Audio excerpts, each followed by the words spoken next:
I'm Nicola Singleton and I am Director of Policy and Research at the UK Drug Policy Commission. The UKDPC was set up just over 5 years ago now to try and get better analysis and use of evidence within drug policy and in practice as well.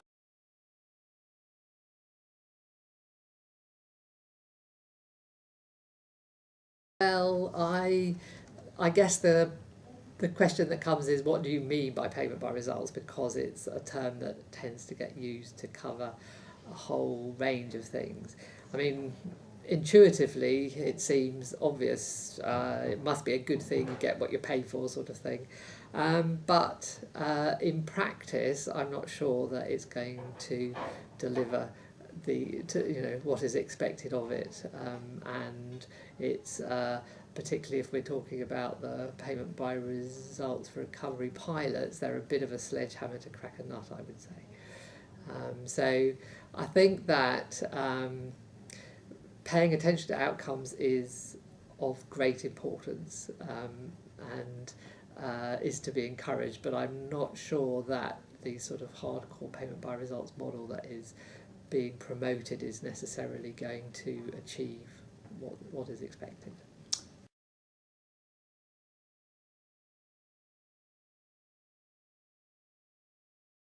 Well, I think the evidence around payment by results is that where it works is where you have a very clear and quite simple outcome, and you're also fairly clear of the sorts of things that need to be done to achieve it. Because then you can develop measures that reflect the outcome you want. The danger, I think, for something like recovery is that it is sort of recognised as being a very individual thing, a long-term process, that people are coming from different starting points and have different goals that they're going to, as well as different sort of capital to help them on their way, and different supports. So it's actually quite hard to see sort of in the broad terms of recovery what outcome you should aim for, and what might be more appropriate if you want to pay by results is to focus on more specific aspects of it.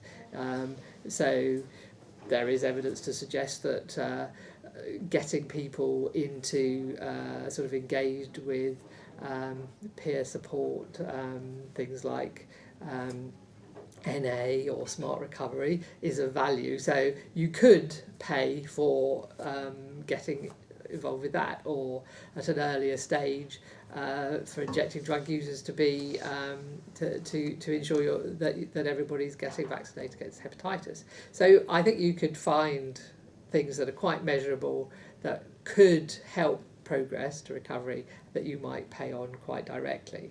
Otherwise, I don't see perhaps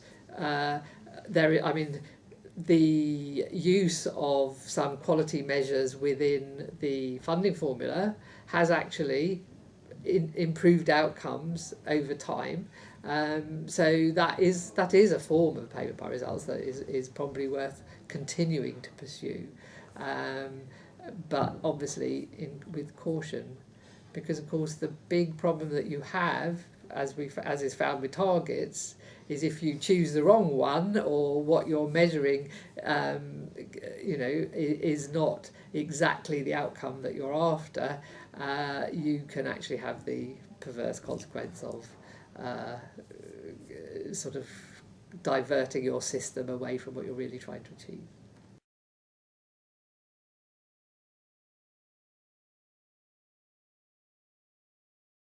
Well, I think it is, this focus on recovery outcomes is obviously quite good, and I think that particularly some of the pilot areas, what they see the sort of the recommissioning they're going through as being a big opportunity for integrating services, because the range of recovery outcomes that they're looking at does involve potentially a range of providers, you can get a better, more integrated system, and I think there could be value in sort of in that. But whether you need to PbR to do that is where you get the I think there is still a question to be answered there.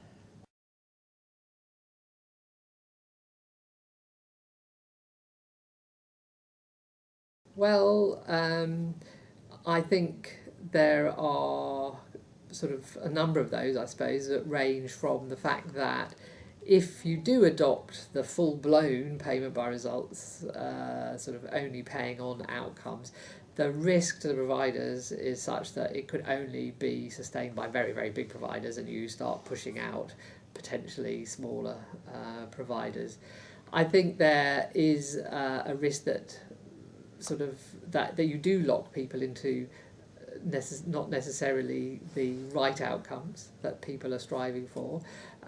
So and for example the abstinence for a year or for 6 months outcome without coming back into treatment is a potentially risky one.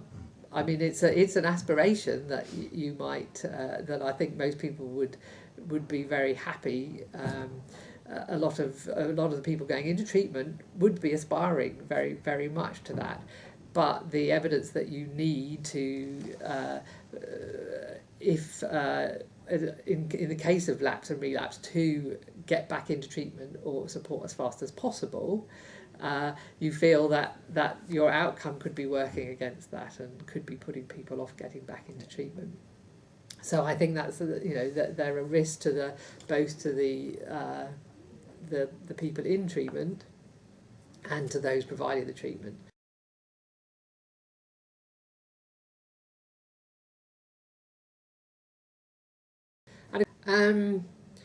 Well, as I say, I don't think there's anything wrong with attaching sort of some payment to some results, and I think that obviously there is a big push for that by the current administration. So I think it will still exist, and I think there'll be still quite a lot of it. I would hope that it's going to get more sophisticated and look at more options. I mean, the concern is that actually the models that are being evaluated are very varied, so I'm not sure that waiting for the research to tell us what works is I feel that they'll have trouble coming out with anything definitive.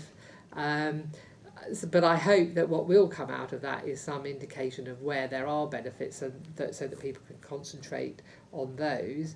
But I also hope more attention will be given to some of the other ways in which you can promote recovery, some of the innovative things that are going on and need to be supported by commissioners as well. So I suspect it will still be there, but I hope it won't be the only show in town.